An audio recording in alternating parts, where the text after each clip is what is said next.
Malte, ou la République de Malte, avec sa population de 447 000 habitants, est composée d'un archipel de 8 îles, dont 4 sont habitées. Sa superficie totale est minuscule, soit 316 km². Cependant, sa localisation stratégique entre la mer Méditerranée occidentale et la mer Méditerranée orientale lui a valu les convoitises de nombreuses puissances, soit par les Phéniciens, les Grecs, les Romains et les Arabes. Good morning everybody, welcome to Malta. Je peux parler en anglais parce qu'ici la langue officielle c'est l'anglais et le maltais. Et pour le maltais, il n'y a rien à comprendre, il n'y a rien à dire, donc on oublie le maltais pour le reste du voyage. Alors après 1 heure de vol, nous voici rendus à Sainte-Julienne. Sainte-Julienne, c'est une petite ville à bordure de mer et nous sommes à environ 45 minutes de la capitale qui est La Valette. Alors, ici à Sainte-Julienne, le nightlife est très mouvementé. Il y a des casinos, des bars, des restaurants. On poursuivra avec des excursions pour les 2 semaines à venir. À bientôt!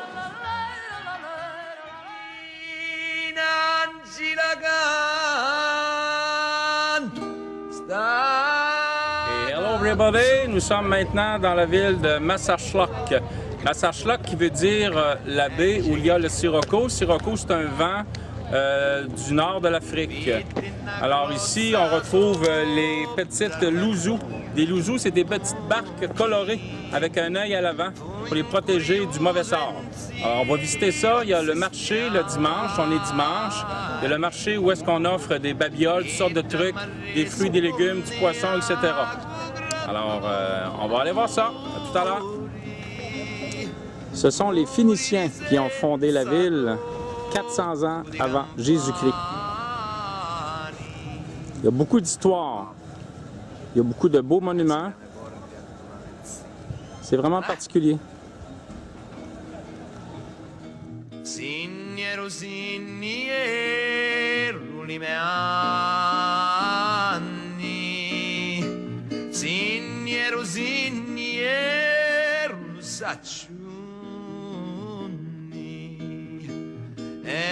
Che sorriva dagli 80 anni, lui vogliamo l'amore del risponde. Maintenant, nous entrons dans Char Dalam, qui veut dire la caverne des ténèbres. C'est ainsi que l'on surnommé les Maltais, formés il y a environ 2,5 millions d'années. On y retrouve des fossiles et des ossements d'animaux qui datent de millions d'années en raison de la rivière qui les a transportés au fil du temps. En voici d'ailleurs quelques exemples.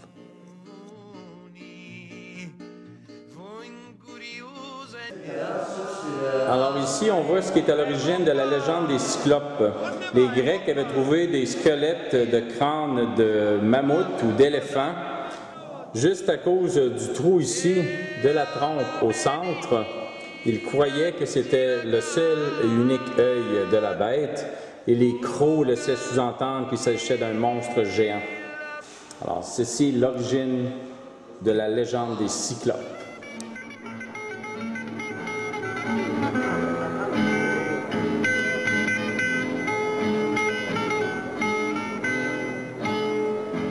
Alors, bienvenue à La Valletta.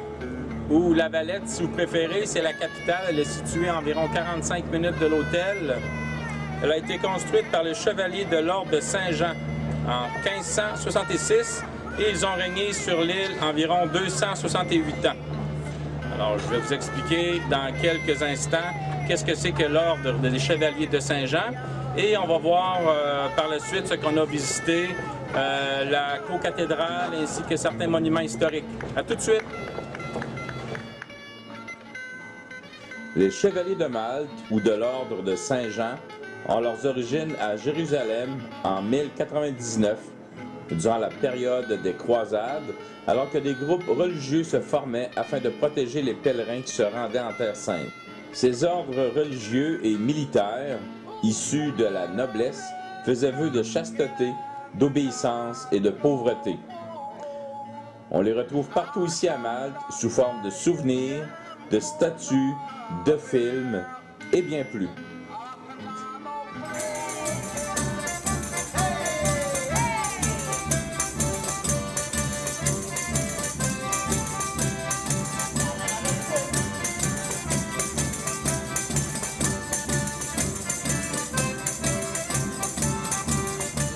Des téléphones, des cabines téléphoniques comme ça, comme en Angleterre. Et bien entendu, sur la route, on roule à gauche.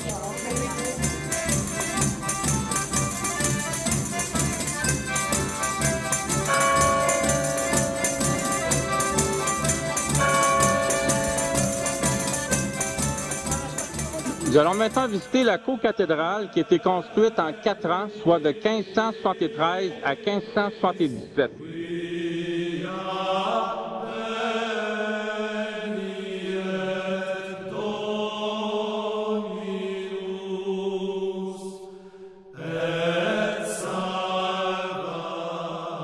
Ce qu'on voit par terre, c'est des dalles qui recouvrent 365 tombeaux de chevaliers et de personnalités de l'époque.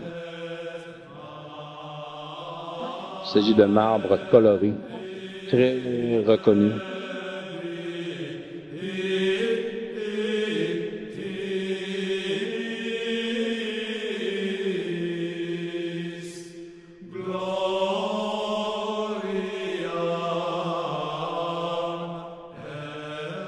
Ici, c'est le bureau du président de la République de Malte, gardé par 2 soldats.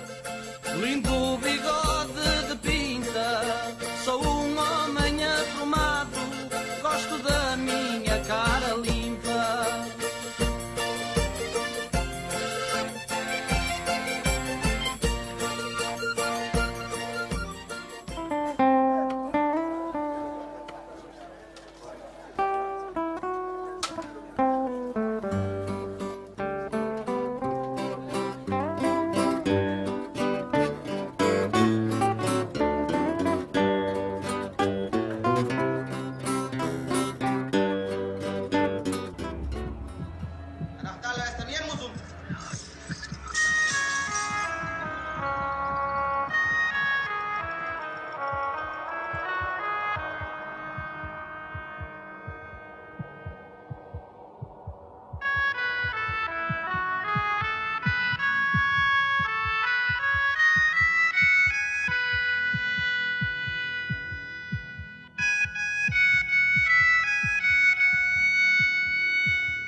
Nous prenons maintenant le traversier afin d'aller visiter les 3 cités, soit Cospicua, Vittoriosa et Sanglea.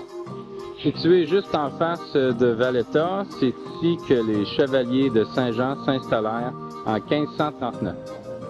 Nous sommes actuellement sur l'île Vittoriosa, qui veut dire la victorieuse. Sur les 3 cités, c'est la plus importante et la plus intéressante. Alors, on va la visiter avec vous. Nous sommes dans le palais des inquisiteurs. L'inquisiteur était envoyé pour surveiller les principes religieux. Il était référé par le pape. Il était en quelque sorte là, le gardien de la religion. Il s'en prenait à ceux qui pratiquaient la magie, ceux aux mœurs relâchées de certains chevaliers. Il s'acharnait aussi sur les francs-maçons, l'ennemi juré de l'Église du pape. Il y a eu 62 inquisiteurs, dont 2 sont devenus des papes. Voici une cellule pour femmes. Le geôlier ouvre la porte. Ici, on voit une cellule de la section de la prison pour hommes. Voici maintenant une cellule commune, pouvant accueillir 4 à 5 prisonniers. Et finalement, la cour de la prison. C'est pas très grand, mais c'est très haut. Et dans la cour, on retrouve les latrines, ou si vous préférez, les toilettes publiques. Plutôt grandes et pas très intimes. Juste à côté des cellules, la salle du tribunal d'inquisition.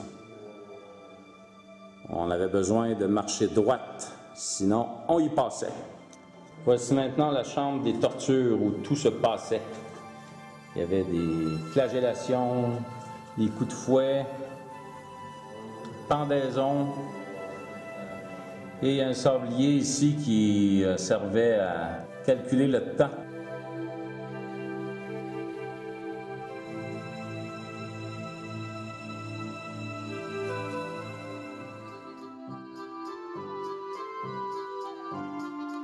Déjà utilisé comme place stratégique par les Arabes en 828, les chevaliers de l'ordre de Saint-Jean s'y installent et renforcent les fortifications. Après 1574, il sert de prison puis de quartier général à la Royal Navy sous l'occupation britannique, et ce jusqu'en 1964.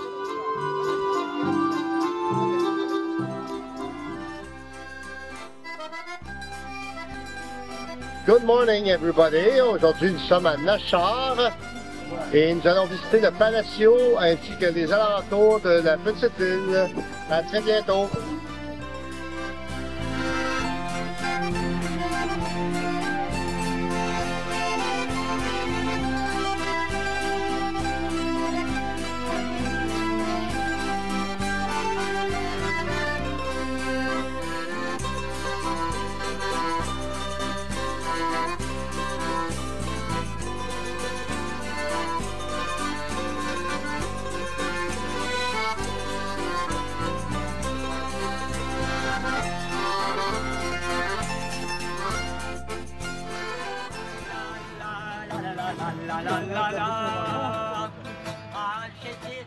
Notre deuxième arrêt, la ville de Mosta. Mosta qui veut dire centre parce qu'elle est située au centre du pays. Alors, Mosta est la ville la plus importante en ce qui a trait à la population. On y retrouve entre autres une église qui comporte le plus grand dôme non soutenu, le 4e au monde. Alors, on va aller visiter cette église qui, durant la guerre, en 1943, 300 personnes s'y sont réfugiées croyant pouvoir survivre à l'attaque, mais une bombe est tombée, a percé le toit et n'a pas explosé, ce qui a toujours été considéré comme étant un miracle. Alors, on va aller visiter cette église.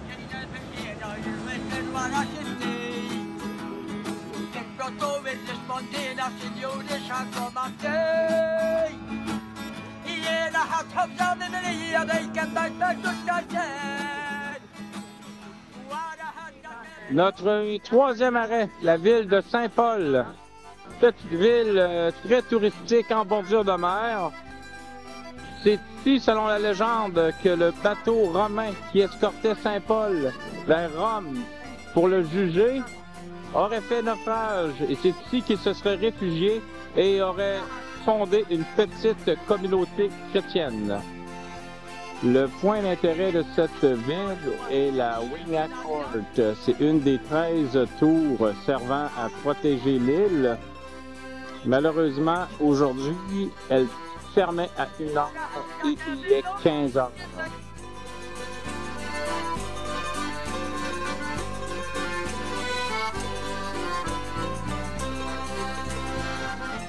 Sur un dernier arrêt pour aujourd'hui, la ville de Bougiba, juste à côté de Saint-Paul, et on va y visiter le principal attrait touristique, l'Aquarium national de Malte. Alors, bonne visite! Alors, dans les nombreux bassins ici, on retrouve toutes les espèces de poissons qui vivent aux alentours de l'île de Malte.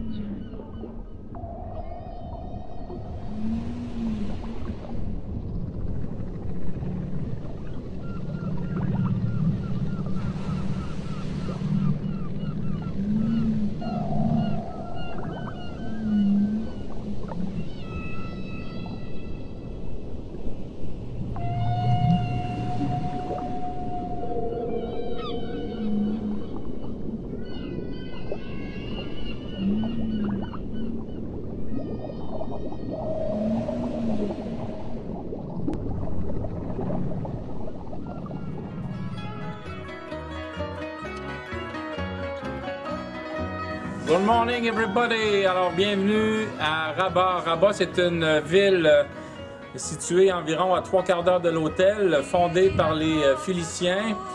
Alors on peut voir entre autres plusieurs églises et des catacombes de Saint-Paul. Par la suite, on va aller à côté à la ville Mdina. Alors suivez-nous. Nous entrons maintenant dans les catacombes de Saint-Paul. Suivez-nous. On peut voir ici un squelette d'un Phénicien enterré comme ça à l'horizontale, et à l'époque, il les enveloppait dans un linceul seulement. Les Romains enterraient leurs morts à l'extérieur de la limite de la ville fortifiée. Alors, ce sont des labyrinthes comme ça, sous la terre, à perte de vue. Il y a des centaines, pour ne pas dire des milliers de cadavres qui ont été enterrés ici. On voit ici une triclinium. C'était une table sculptée dans la pierre qui servait à y déposer de la nourriture lorsque les gens festoyaient lors de l'enterrement de leurs morts. Ce site a été trouvé par hasard par un paysan il y a moins que 100 ans, mais tous les tombes avaient été pillées, mais les endroits avaient été laissés en bon état, comme on peut les voir actuellement. Où est-ce qu'on va, là? Ça va être dans la maison romaine. La maison romaine nous attend. Oui. Et voilà.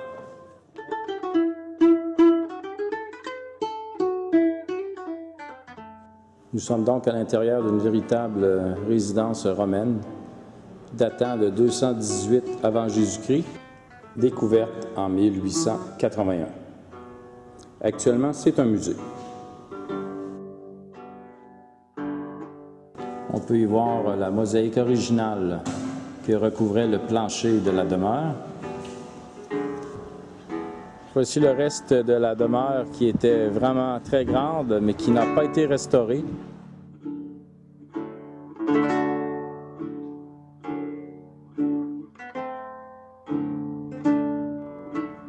Nous allons maintenant entrer dans la ville de Mdina. Mdina, c'est l'ancienne capitale de Malte. Il s'agit d'une ville médiévale fortifiée.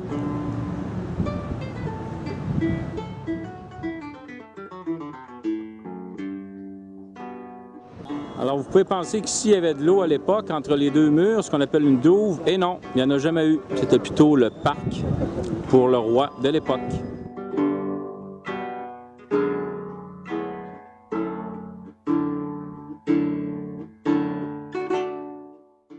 On appelle Médina la ville silencieuse. C'est effectivement très relax. Les petites rues de cette ville médiévale sont de véritables labyrinthes. Ainsi, les ennemis pouvaient facilement s'y perdre. Voici une des très nombreuses églises se trouvant ici, sur l'île de Malte.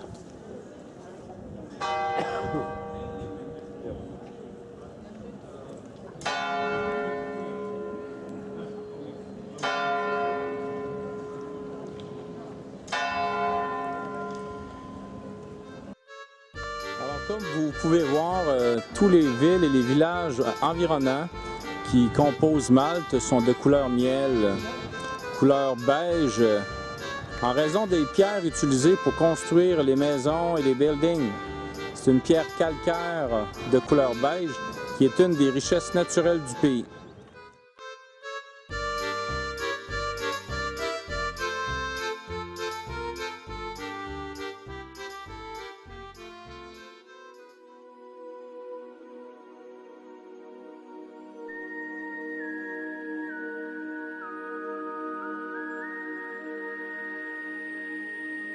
Nous allons visiter aujourd'hui les temples de Agar Kim et de Najadra. Ce sont des temples néolithiques qui datent de plus de 3000 ans avant Jésus-Christ. On se demande toujours comment ils ont été construits. Une légende dit que c'est par des géants. Notre hypothèse à nous, c'est par des extraterrestres. On vous laisse découvrir le site avec nous. Peu importe les saisons de l'année, la lumière environnante pouvait facilement entrer dans le temple. ce qui nous laisse clairement penser que les constructeurs avaient de bonnes connaissances en astronomie. Je vous laisse tirer la conclusion que vous voulez. Ils ont peut-être été inspirés par quelqu'un d'en haut. Voici la plus grosse pierre qui a été utilisée pour ce temple préhistorique. Elle pèse 20 tonnes et mesure 5,20 mètres de haut par 6,40 mètres de large. On se demande pourquoi ils se sont donné la peine de prendre des roches aussi grosses alors qu'il aurait pu en mettre plusieurs petites. Et on se demande surtout comment il aurait pu les transporter, alors que de nos jours, ça prendrait un équipement vraiment très spécial et très sophistiqué. Le temple est protégé par une énorme toile rigide en dôme placée au-dessus, afin d'éviter que les intempéries altèrent les précieux monuments.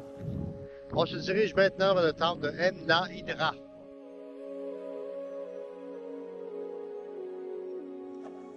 Ce temple, tout comme l'autre, a été construit pour durer des milliers d'années, alors que les habitations des personnes qui vivaient à l'époque ne duraient que quelques années.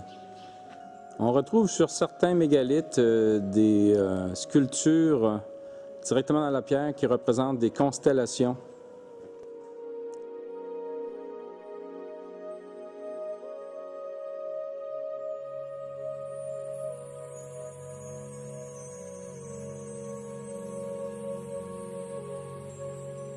Alors voici une des 13 tours qui ceinturaient l'île et qui servait à prévenir l'attaque des Turcs ainsi que celle des corsaires musulmans.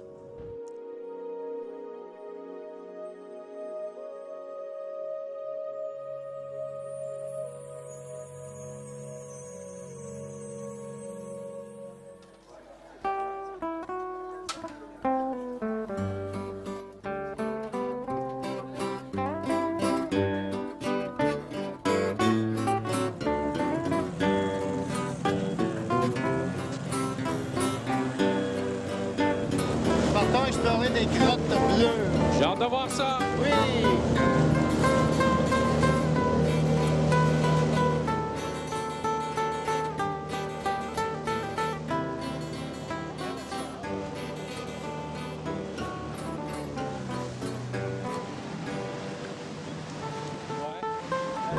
C'est bon!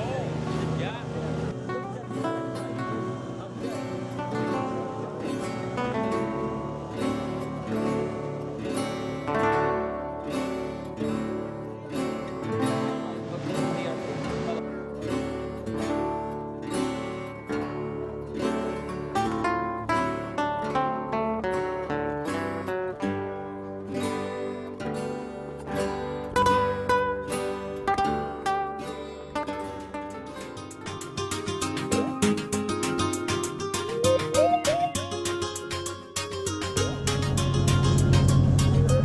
Bonjour tout le monde, aujourd'hui on va visiter Gozo.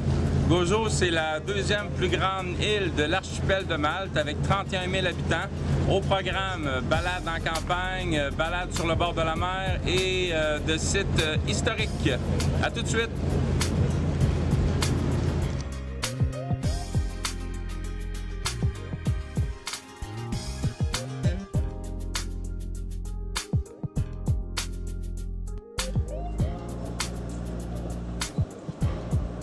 Nous voici maintenant dans l'autobus qui va nous faire le tour de l'île. Bon voyage! Bon voyage!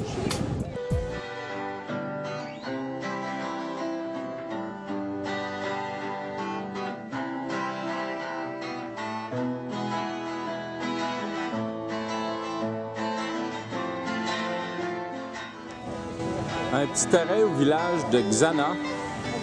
Et en plein cœur du village, on retrouve la magnifique église Notre-Dame des Victoires pour souligner la victoire sur les Ottomans qui, à l'époque, étaient des Turcs. Voici un des nombreux moulins construits sur l'île de Malte. Celui-ci a été érigé en 1725. Aujourd'hui, c'est un musée. C'est ici que, selon la mythologie, selon l'Iliade et l'Odyssée, Ulysse a fait naufrage et la merveilleuse Calypso l'a recueilli. Ils tombèrent amoureux et ils ont eu une relation qui a duré 7 ans. On retrouve ici la grotte de Calypso, qu'on ne peut malheureusement pas visiter. Nous nous trouvons actuellement dans la ville la plus peuplée de Gozo avec ses 6900 habitants, soit Rabat, qui fut rebaptisée Victoria en 1897 en l'honneur de la reine pour fêter son 60 ans de règne. On y retrouve une énorme citadelle, une cathédrale. La citadelle, qui fut construite il y a plusieurs milliers d'années, servait à protéger la ville contre les invasions.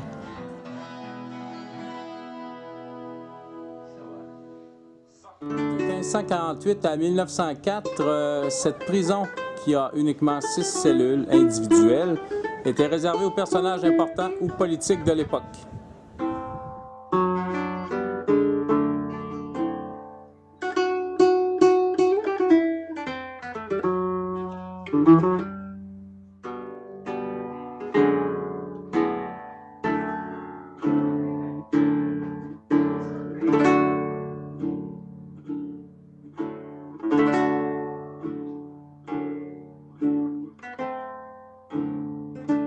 Un petit arrêt à Dredjra qui présente une magnifique sculpture naturelle qui date de plusieurs millions d'années. Regardez ici si c'est beau. C'est magnifique. Il y a des gens qui se baignent en bas, dans le lagon.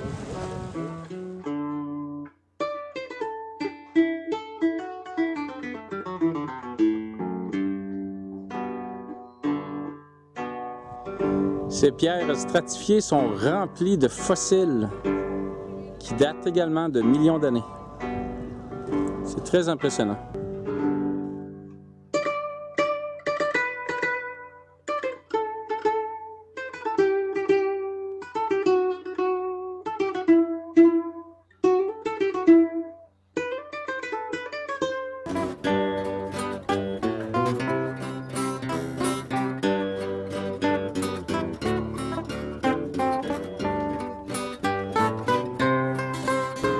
On retrouve également un mini village de pêcheurs qui a accès à la mer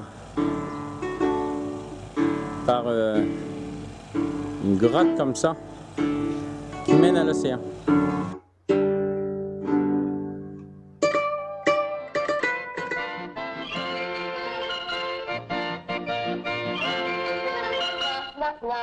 Alors nous voilà rendus au sud-ouest du pays. On visite le village de Popeye. J'ai mis mon petit chandail de circonstance. Alors Olive, Popeye, Brutus et Bluto nous attendent pour cette expérience dans le monde imaginaire de Popeye. C'est d'ailleurs ici qu'ils ont tourné le film dans les années 80. Le film avec Robin Williams qui portait le nom de Popeye. Alors beaucoup de surprises et d'aventures. On part la musique et on y va.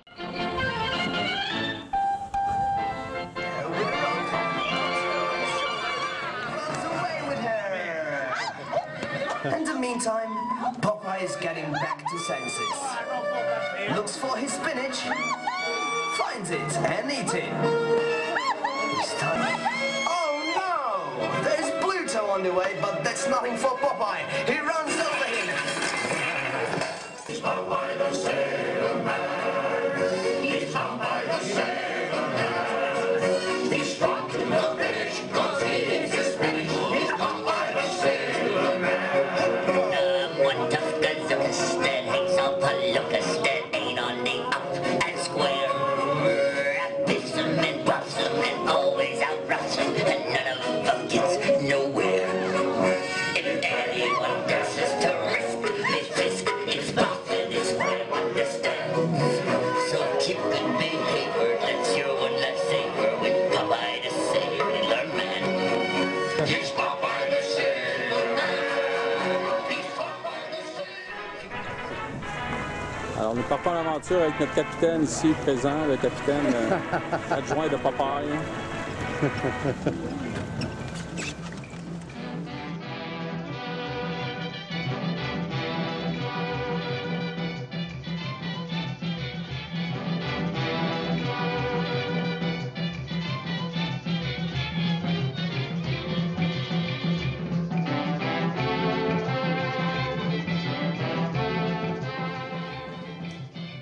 sommes dans la maison de Popeye. Popeye.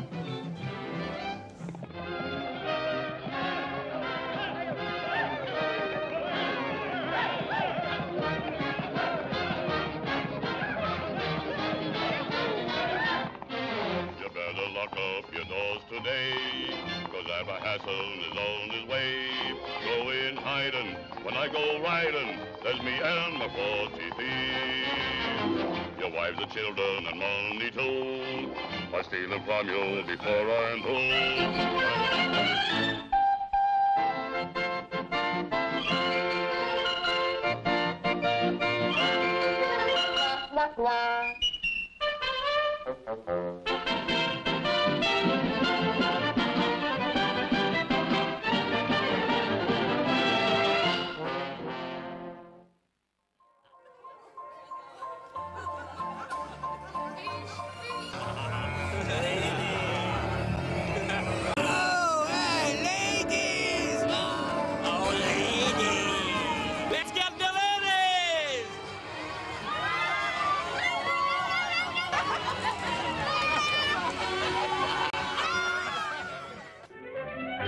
I Popeye the Sailor Man. I Popeye the Sailor Man.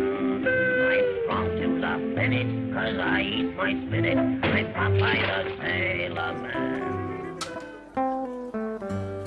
Et voilà, après le village de Popeye, les émotions fortes, les rires et les productions cinématographiques, on se repose ici à Golden Bay, une magnifique plage de sable fin.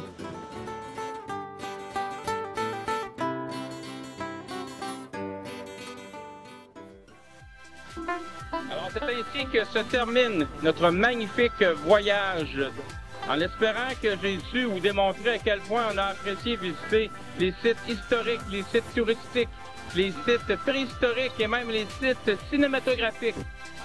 On se dit en janvier ou février pour un voyage sûrement dans les Caraïbes. D'ici là, arrivederci!